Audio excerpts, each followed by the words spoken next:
মুসনাদ আহমদ 4870 নম্বর হাদিস এবং সহিহ আত-তারগিব শুধু 70 নম্বর হাদিস।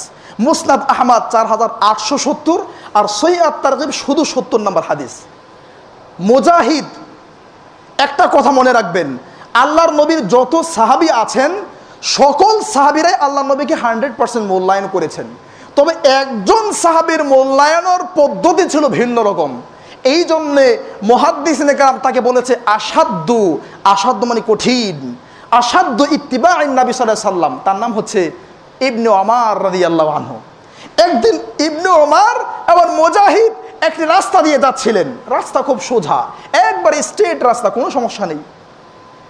ফাহাদা আনহু, আব্দুল্লাহ বিন ওমর হঠাৎ করে সোজা রাস্তা ছেড়ে বাঁকা রাস্তায় চলে গেলেন, বক্রপথে চলে গেলেন।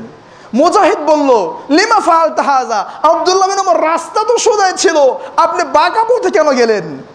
তিনি বললেন, মুজাহিদ, আজকে যেমন তুমি আমি আব্দুল্লাহ বিন ওমরের সাথে এই রাস্তায় সফর সঙ্গী, আমি আব্দুল্লাহ বিন ওমর কয়েক বছর আগে এই পথে আমার নবীর সঙ্গে সফর সঙ্গী ছিলাম। তিনি যখন এখানে এসেছিলেন এই জায়গাতে, তিনিও এই দিকে চলে গিয়েছিলেন, তাই আমি গেলাম। সুবহানাল্লাহ। এটা কি ছিল? হয়তোবা কোনো সমস্যা ছিল, অথবা আল্লাহ নবীর ইচ্ছা ছিল, অথবা কি আছে, এটা কিছুই না। কিন্তু এত বছর পরে তিনি এই রাস্তা দিয়ে গিয়ে এখানে এসে বাঁকা পথে চলে গেলেন, এটার নাম হলো অনুসরণ। সুবহানাল্লাহ।